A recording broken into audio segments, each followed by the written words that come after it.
محمد واجل فرجا۔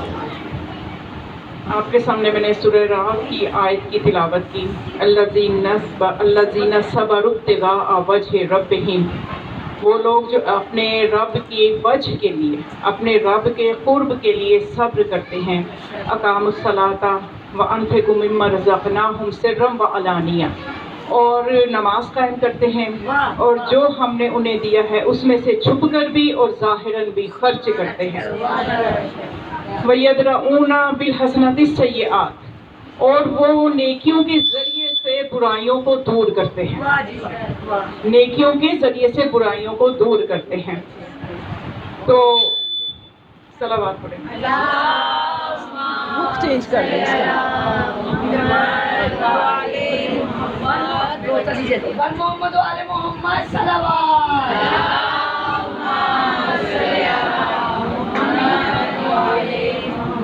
تو جو یہ سب کچھ کرتے ہیں ان کے لیے خدا فرماتا ہے اولئک لہم عقبی الدار، آخرت کا گھر انہی کے لیے۔ پھر کیا ہے، آگے چلتی ہے آیت، اگلی آیت میں خدا فرماتا ہے کہ آخرت کا گھر انہی کے لیے، اور ان کے لیے کیسی جنت ہے، یدخلون جنات عدن، وہ ایسی ہمیشہ رہنے والی جنتوں میں داخل ہوں گے، وہ داخل ہوں گے۔ وَمَنْ صَلَحَ مِنْ آبَائِهِمْ وَأَزْوَاجِهِمْ وَذُرِّيَّاتِهِمْ، نہ صرف وہ داخل ہوں گے بلکہ ان کے ساتھ ان کے آباء و اجداد، ان کی بیویاں، ان کے بچے، وہ بھی ان کے ساتھ داخل ہوں گے، جو نیک ہوں گے وہ بھی ان کے ساتھ داخل ہوں گے۔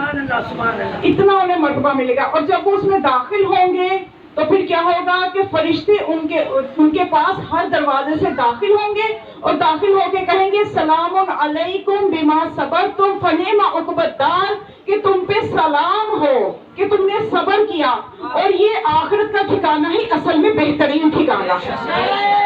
تکبیر، نعرہ تکبیر، نعرہ رسالت، نعرہ حیدری،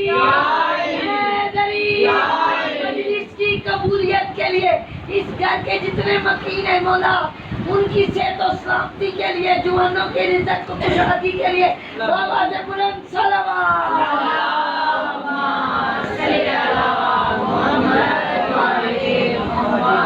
یہ قرآن کا پیغام۔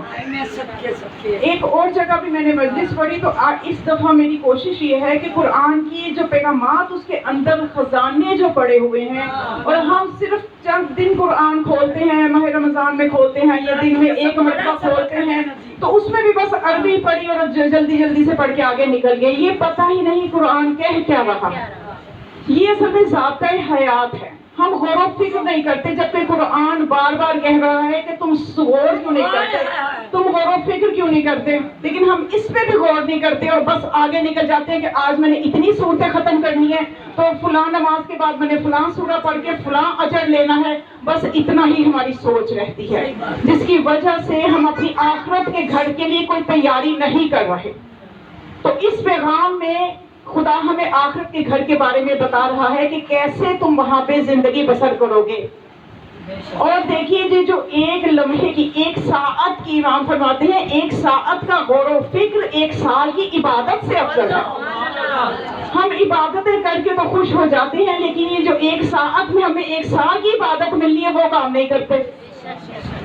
ہمیں یہ اس طرف آنا ہے، ہم نے دیکھنا ہے کہ قرآن ہمیں پکار کے کیا کہہ رہا ہے، کیونکہ جب ہم آخرت میں جائیں گے نا، ہم خون کے آنسو بھی رو لیں گے تو ہمیں یہ موقع نہیں ملے گا۔ اور یہ عارضی دنیا، اس میں اگر ہم صبر کر لیں گے، اس میں اگر ہم یہ چیزیں اپنے اندر لے آئیں گے، یہ سورہ رات کی جو آیتیں میں نے آپ کے سامنے پڑھی، جیسے کہ سورہ کی آیت نمبر 22 میں خدا فرماتا ہے الذین صبروا ابتغاء وجہ ربہم، جو اپنے رب کے لیے صبر کرتے ہیں، نماز قائم کرتے ہیں، اور خدا کی راہ میں جو میں نے انہیں دیا خدا کی راہ میں خرچ کرتے ہیں، چھپ کے بھی خرچ کرتے ہیں، ظاہراً بھی خرچ کرتے ہیں۔ تو اس سے پہلے والی آیت کو دیکھیں تو اس سے پہلے والی جو آیت نمبر 22 ہے اس میں خدا فرماتا ہے کہ وہ لوگ کہ جن سے جو وعدہ کیا گیا ہے، الذین، وہ لوگ کہ جو اپنے وعدوں موفون عہدہم، اپنے وعدوں کو پورا کرتے ہیں، ولا ینقضون المیثاقہم، اور وہ اپنے عہدوں کو توڑتے نہیں ہیں۔ اپنے وعدوں کو پورا کرتے ہیں اور اپنے وعدوں کو توڑتے نہیں ہیں، اور وہ اللہ سے ڈرتے ہیں اور برے حساب سے بھی ڈرتے ہیں، برے حساب سے بھی ڈرتے ہیں، اور پھر وہ صبر بھی کرتے ہیں، نماز بھی قائم کرتے ہیں۔ تو یہ کل میں نے گنا تو ان آیتوں میں آیت نمبر آپ دیکھیے سورہ رات کی جو آیت نمبر 20 سے لے کے 23 تک جو آیات ہیں، اس میں اللہ نے 8 چیزیں گنوائی ہیں کہ یہ 8 چیزیں تم دنیا میں کر لو تو اس کے بدلے میں تمہیں آخرت میں کیا ملے گا کہ یدخلونا، کہ تم ایسی جنتوں میں داخل ہو جاؤ گے جو ہمیشہ رہنے والی ہیں۔ اور صرف تم ہی داخل نہیں ہوگے، خدا نے یہاں بہت بڑی نفسیات بیان کی ہے انسان کی۔ دیکھیے ہم دنیا میں ہم کن رشتوں سے زیادہ محبت کرتے ہیں؟ ہم اپنے ماں باپ سے، اپنی اولاد سے، اور اپنے شوہر، بیوی ہے تو شوہر سے، شوہر ہے تو بیوی سے، اگر تو انڈرسٹینڈنگ ہے، نہیں ہے تو پھر چلو اس کو سائڈ پہ رکھیں۔ لیکن اللہ نے ان کے لیے کہ جو شوہر اور بیویاں ایک دوسرے سے محبت کرتے ہیں ان کے رشتے کا بھی ذکر کیا ہے۔ من صلح من آبائہم وازواجہم وذریاتہم، کہ نہ صرف تم ان جنتوں میں داخل ہوگے، تمہارے آباء و اجداد، تمہارے ماں باپ، تمہاری زوجیت میں جو ہیں شوہر، وہ بھی تمہارے ساتھ داخل ہوں گے، شوہر ہے تو بیویاں داخل ہوں گی ساتھ، اور تمہاری اولاد بھی تمہارے ساتھ داخل ہوگی۔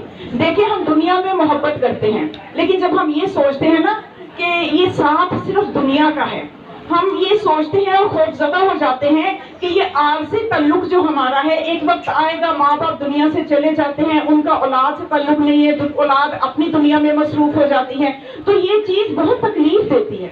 لیکن ہم نے چونکہ قرآن کے پیغامات کو دیکھا نہیں ہے، اس آیت ہی نہ صرف یہ آیت بلکہ میں نے تحقیق کی، قرآن میں 3-4 اور مقامات ایسے ہیں جہاں پہ اور اللہ نے فرمایا ہے کہ اے مومنو صرف تم نہیں، تمہارے ساتھ تمہاری اولادوں کو بھی داخل کروں گا جنت میں۔ خود صحیفہ کاملہ میں دیکھیے اس دعا میں جو والدین کے حق میں امام سجاد علیہ السلام کی دعا ہے،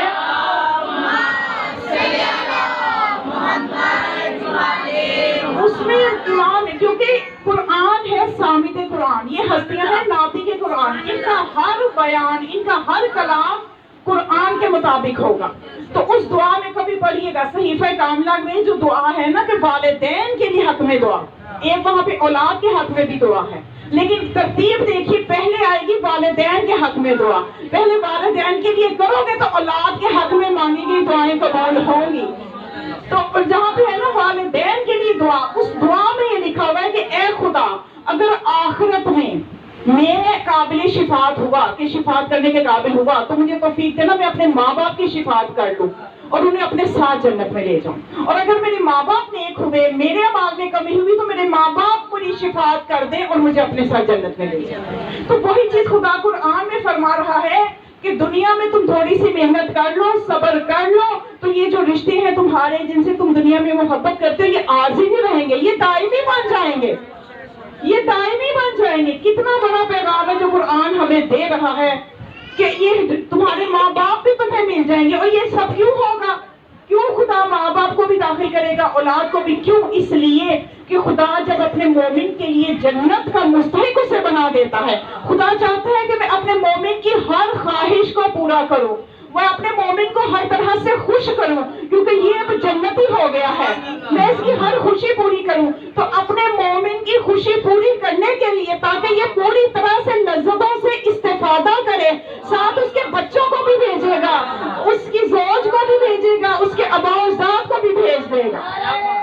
تکبیر، اللہ اکبر، نعرہ تکبیر، اللہ اکبر، نعرہ رسالت، نعرہ حیدری، جنہیں جنہیں نثار وقت آسان کرانا نعرہ حیدری، حیدری، اپنے اپنے والدین کی بخشش کے لیے اور اس گھر میں جو باری پرین تھی یا جتنے بنوں میں ان کی بخشش کے لیے بابا نے بلند صلوات۔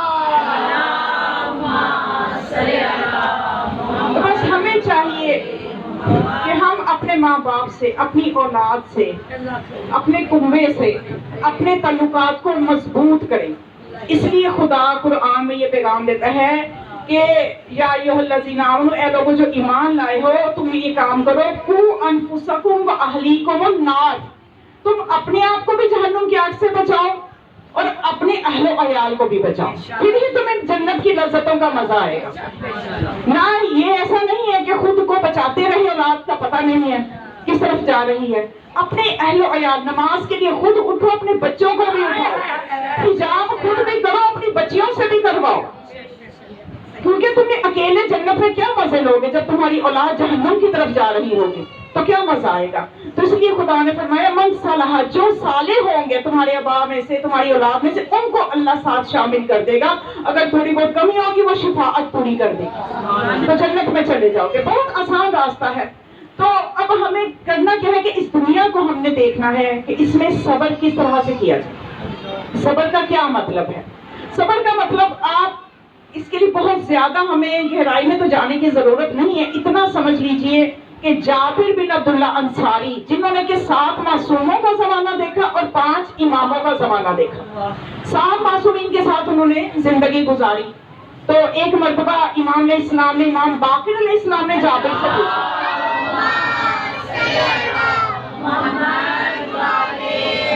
اے جابر تم نے اتنے معصوموں کے ساتھ رہے، ہم نے تو ایک امام کو بھی نہیں دیکھا نا، اپنے امام کو موجود ہیں لیکن ہم نہیں دیکھ پائے، جابر نے 7 معصوموں کو دیکھا، تو پوچھا کہ جابر تم نے اب تک کیا سیکھا؟ پھر اتنے معصومین کے ساتھ تمہاری معرفت کہاں تک پہنچی، تمہارا صبر کہاں تک پہنچا، کہاں تک تم نے سیکھا؟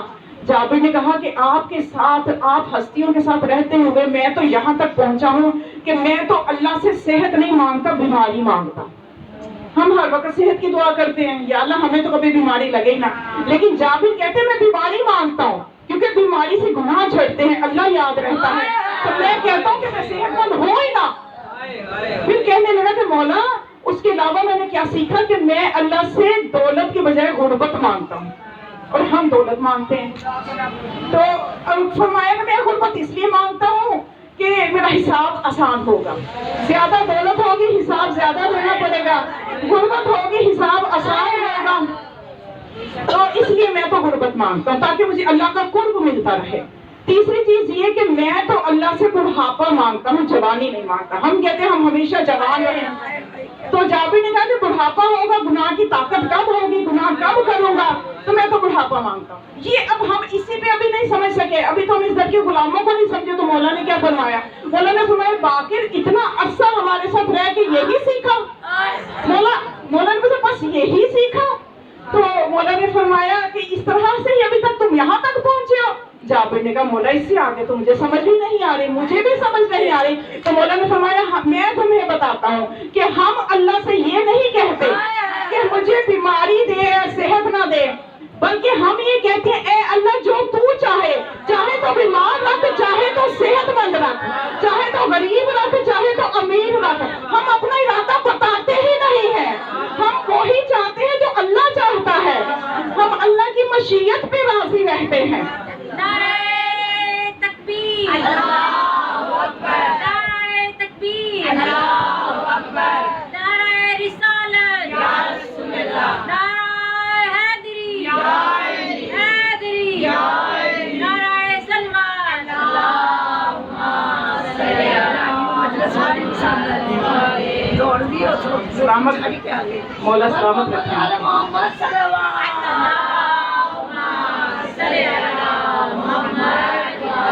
تو اصل میں ہم جب زندگی کا مفہوم ہی صحیح نہیں سمجھے تو پھر ہم پریشان بھی رہتے ہیں۔ ہم کبھی اس زندگی کا مفہوم سمجھ لینا ہماری ساری پریشانیاں ختم ہو جائیں۔ یہ جو ہم نے دل کو دکھ لگائے ہوئے ہیں، غم لگائے ہوئے ہیں، کسی کا کوئی غم ہے، کسی کا کوئی غم ہے، ہم دوسری طرف دیکھتے ہی نہیں ہیں کہ ہمارے لیے آخرت میں کیا کیا مقامات ہیں اس محبت کے بدلے میں، کہ یہ دنیا کی جو صبر ہے۔ تو اس آیت میں جب خدا نے فرمایا کہ اللہ زینا صبر ابتغاء ربہم، جو اپنے رب کی وجہ کے لیے صبر کرتے ہیں، تو اس کی تفسیر برہان میں امام صادق علیہ السلام کیا فرماتے ہیں؟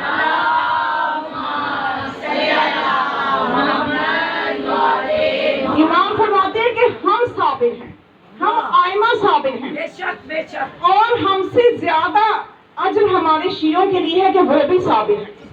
شیعوں کے لیے اجر زیادہ ہے، توجہ کریں، امام فرماتے ہیں کہ ہم صابر ہیں، اور ہم اگر صبر کرتے ہیں تو اس لیے کرتے ہیں کہ ہم علم رکھتے ہیں۔ ہمارے شیعہ صبر کرتے ہیں تو ہماری اطاعت میں صبر کرتے ہیں، حالانکہ انہیں علم نہیں ہے. ظاہر ہے جو معصومین حقیقت کو جانتے ہیں ہم نہیں جانتے. تو مولا نے فرمایا وہ بغیر علم رکھے صرف ہماری اطاعت میں صبر کر رہے ہیں. تو اس لیے وہ ہم سے زیادہ ان کے لیے ہے صبر, وہ زیادہ مشقت کر رہے ہیں, ان کے زیادہ اجر ہے. تو یہ صبر جو ہے معصوم فرماتے ہیں اس کا اتنا درجہ ہے اور اتنا اس کا مقام بلند ہے صبر کرنے والے کا, کیونکہ میں نے آپ کو بتایا نا کہ ہم زندگی کو ہی صحیح نہیں سمجھے. یہیں سے غور کر لیجئے, جب کہیں کسی کا انتقال ہوتا ہے تو کیا کہا جاتا ہے؟ یہی کہتے ہیں کہ لو جی اب یہ تو ابدی نیند سو گیا, ہمیشہ کے لیے سو گیا. یہی کہا جاتا ہے کہ یہ تو ہمیشہ کے لیے سو گیا. لیکن مولا علی کیا فرماتے ہیں؟ مولا فرماتے ہیں الناس ینامون, لوگ سوئے ہوئے ہیں, ما اذا ماتوا انتبہوا, کہ جب مریں گے تو جاگیں گے. اصل میں تو وہ جاگا ہے, اصل میں تو وہ بیدار ہوا ہے, سوئے تو ہم ہوئے ہیں اور ہم اسے کہہ رہے ہوتے ہیں یہ سویا ہوا ہے. اور مولا حسین کیا فرماتے ہیں, جب آپ مکہ سے نکلے کوفہ کے لیے, کربلا کے لیے, تو اس وقت آپ نے ایک جملہ فرمایا, آپ نے فرمایا کہ یہ جو دنیا ہے اس کا چاہے کوئی میٹھا پھل کھائے چاہے کوئی کڑوا کھائے, چاہے کسی کو یہ دنیا میٹھی ملے چاہے کسی کو کڑوی ملے, بالآخر یہ دنیا ہے ایک خواب. یہ دنیا ایک خواب ہے, اور خواب کون دیکھتا ہے؟ سویا ہوا بندہ. تو ہو گیا نا کہ ان کے بابا کا فرمان سچ, بابا کا فرمان سچ ہو گیا. بابا فرماتے ہیں یہ سب سوئے ہوئے ہیں, مریں گے تو جاگیں گے. ہم الٹی بولی بول رہے ہوتے ہیں, ہم کہتے ہیں کہ یہ جو مر گیا یہ بیچارہ سو گیا. تو ہم زندگی کا مفہوم بھی صحیح نہیں سمجھے. تو اب دیکھیے مولا حسین نے کیا فرمایا کہ یہ خواب ہے. واقعی آپ یہ تجربہ خود بھی کر لیں, ہر کوئی کر سکتا ہے. جتنے زندگی کے سال گزر گئے ہوتے ہیں اس میں بھی خواب ہی لگتے, کوئی عرصہ بھی نہیں گزرتا. یقین کیجیے ابھی چند دن پہلے میں حج کر کے آئی ہوں, کوئی زیادہ عرصہ نہیں, 18 جولائی کو میں واپس آئی ہوں. میں اپنا وہ سارا پیریڈ سوچتی ہوں تو مجھے لگتا ہے خواب ہے. کب میں گئی تھی, کب میں وہاں حرم جاتی تھی, کب میں مسجد نبوی جایا کرتی تھی. خواب ہے. آپ بھی بیٹھ کے سوچ لیں اپنے ماضی کے کوئی واقعہ, زیادہ دور نہ بھی جائیں, چند دن پہلے چلے جائیں.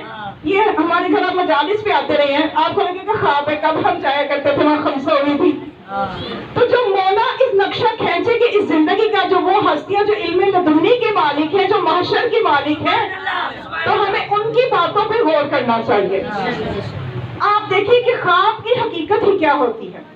ایک بندہ دنیا میں بہت امیر ہے, ہم اسے دیکھ کے پریشان ہو جاتے ہیں کہ میں تو گرمی میں سو رہی ہوں اور یہ 18 ڈگری پہ کولر اے سی چلا کے سو رہا ہے. وہ 18 ڈگری پہ اے سی چلا کے تو بندہ اتنا امیر ہے کہ گھر بار بھی خوبصورت ہے, کہیں نکلنا ہے تو گاڑیاں گیراج میں کھڑی ہیں. اس دنیا میں رہ کے انسان محسوس کرتا ہے, فطرت خاکی کے تقاضے کے تحت محسوس کرتا ہے, کیونکہ فطرت خاکی کے ساتھ ہی ہمارے یہ جو بدن جو ہے یہ خاک سے بنے ہیں, اس وجہ سے ہم یہ چیزیں محسوس کرتے ہیں. اور جب یہ خاک کے ساتھ خاک ہو جائیں گے تو جس چیز نے منتقل ہونا ہے وہ ہمارا نفس ہے. ہمیں اس نفس کی تربیت کرنی ہے, جس نے باقی رہنا ہے وہ ہمارا نفس ہے. تو ہمیں اس کی تربیت کرنی ہے, اس نے منتقل ہونا ہے.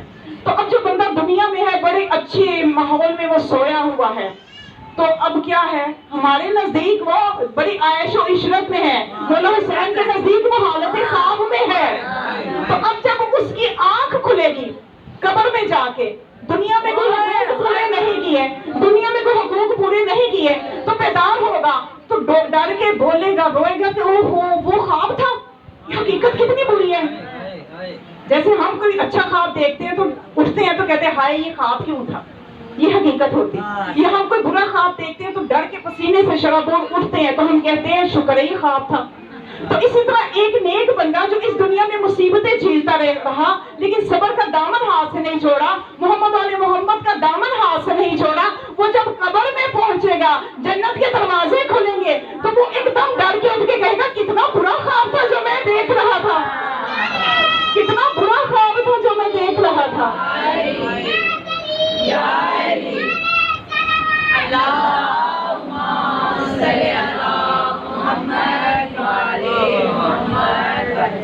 تو اصل اس بیداری کے لیے ہم نے اپنے آپ کو, یہ دنیا ملی ہی ہمیں اس کی تیاری کے لیے. یہ ہمارا غلط فیصلہ ہے کہ ہم نے یہاں پہ دل لگا لیا ہے. اور ہم کہتے ہیں کہ یہاں پہ جو تو اچھی زندگی گزار رہے ہیں یہ تو بہت تو یہ ان کا بھی خواب ہے، ہمارا بھی خواب ہے۔ مولا حسین نے کیا فرمایا، یہاں کا اچھا اور میٹھا، کڑوا اور میٹھا سب کا سب خواب ہی ہے، بس یہ تم اپنے پلے باندھ لو تو زندگی آسان ہو جائے گی، مشکلات بھی آسان لگیں گی، اور جو خوشیاں ملیں گی، جو راحتیں ملیں گی، ان پہ اتنی خوشی نہیں ہوگی۔ اسی کو تو زہد کہتے ہیں، اسی کو تو زہد کہتے ہیں، زہد کے درجے پہ ہم پہنچ جائیں گے۔ تو بہت خوبصورت یہ حقیقت جو ہے اس دنیا کی، سوائے آل محمد کے، سوائے اس گھرانے کے، کون ہے جو اس زندگی کی حقیقت بتا سکتا ہے؟ جو اسوائے رسول ہے ہمارا رسول ہے، جو اسوائے رسول ہے ہمارا وہ رسول ہے، قرآن وہ کتاب ہے جو در سے انقلاب ہے، قرآن وہ کتاب ہے جو در سے انقلاب ہے، علی کا طرز زندگی منافقت کی موت ہے، جنب کا طرز زندگی یزیدیت کی موت ہے ہماری درسگاہ کربلا کربلا، ہے ہماری درسگاہ کربلا کربلا، حق کا سیدھا راستہ کربلا کربلا، عبادتوں کا راستہ کربلا کربلا، شہادتوں کا راستہ کربلا کربلا، نعرہ حیدری یا علی یا علی یا علی مدد حق ہے۔ اس وقت جو کربلا میں یزید آ کے چھا گئے ہیں اور ہمارے جتنے بھی زائرین ہیں ادھر چھپے ہوئے ہیں، ادھر بند ہیں، دعا کریں وہ نعرہ لگائیں اور ہمارے امام آ کے ان کو فنار کر دیں اور ذرا بلند آواز سے کہیں یا امام المنتظر، یا امام المنتظر، یا امام المنتظر، بارش دستار اجل، بارش خون حسین، بارش کونو مقام، حمد امام زمانہ علیہ السلام، صحت و سلامتی امام زمانہ علیہ السلام، امام زمانہ کے ظہور کی تعجیل کے لیے پرزور حیدری صلوات۔ اللہم صلی علی محمد وعلی محمد۔ بس مومنات، بہت ضروری ہے آج کے دور میں، زیادہ پر اشوک زمانہ آ گیا ہے اور بہت کوششیں دشمنوں کی طرف کی جا رہی ہیں ان کی طرف سے کہ یہ جو ان کی آنے والی نسلیں ہیں ان کے دلوں میں شیعت کا وقار کم کر دیا جائے، ان کے دلوں سے آل محمد کے تصرفات، ان کے معجزات، ان کی عظمت، ان کا مقام جو ہے، ان کی آنے والی نسلیں جو کہ ہر وقت موبائلوں پہ ہی رہتی ہیں، ان پہ کام کرنا آسان ہو گیا ہے۔ اس لیے اپنے جوانوں کو بچائیں، اپنے بچوں کو بچائیں، خود بھی جیسے خدا نے فرمایا وہ انفسکم و اہلیکم النار، یعنی خود اگر میں نہیں موبائل استعمال کرتی تو یہ ضروری ہے کہ بچہ بھی نہ کرے۔ صرف اپنے آپ کو بچانا کافی نہیں ہے، اپنے اہل و عیال کو بھی جہنم سے بچانا ہے، یہ ذمہ داری ہے سب کی۔ اور یہ جس عقیدے کے ہم قائل ہیں، جس شیعت کا ہم دعویٰ کرتے ہیں، وہ شیعت ایک عقلی مذہب ہے، عقلی مذہب جو قرآن سے بھی ثابت ہے، روایات تواترہ سے بھی ثابت ہے، عقل سے بھی ثابت ہے۔ اگر کوئی اس مسلک کی طرف، تشیع کی طرف آنا چاہے تو بالکل بھی مشکل نہیں ہے۔ محسن قرائتی ایک بہت بڑے محقق ہیں، ایک جگہ انہیں موقع ملا تقریر کرنے کا تو انہوں نے بتایا کہ ایک شخص کی ان سے ملاقات ہوئی، اس نے بتایا کہ قرآن کی 3 آیتوں کی وجہ سے میں شیعہ ہوا ہوں۔ وہ آیتیں شیعہ کو تو کم از کم پتہ ہونی چاہیے، قرآن کی 3 آیتوں نے مجھے شیعہ کر دیا۔ وہ آیتیں کون سی ہیں؟ کہنے لگا کہ ایک تو آیت تطہیر، کہ آیت تطہیر جس میں خدا یہ فرماتا ہے کہ انما یرید اللہ لیذھب عنکم الرجس اہل البیت، کہ جب میں نے اہل بیت کو بھی ڈھونڈا کہ جن سے رجس کو ایسے دور رکھا گیا ہے جیسے دور رکھنے کا حق ہے، اور یہ حق کون ادا کر رہا ہے؟ اللہ ادا کر رہا ہے۔ یہ کو میں آپ یا کوئی عالم یا کوئی شاعر نہیں کہہ رہا، یہ اللہ کا قصیدہ پڑھ رہا ہے کہ اہل البیت سے میں نے رجس کو ایسے دور رکھا جیسے دور رکھنے کا حق ہے۔ تو اب اللہ جو ہے صلی علی محمد وعلی محمد، اور اہل البیت کو جب ڈھونڈا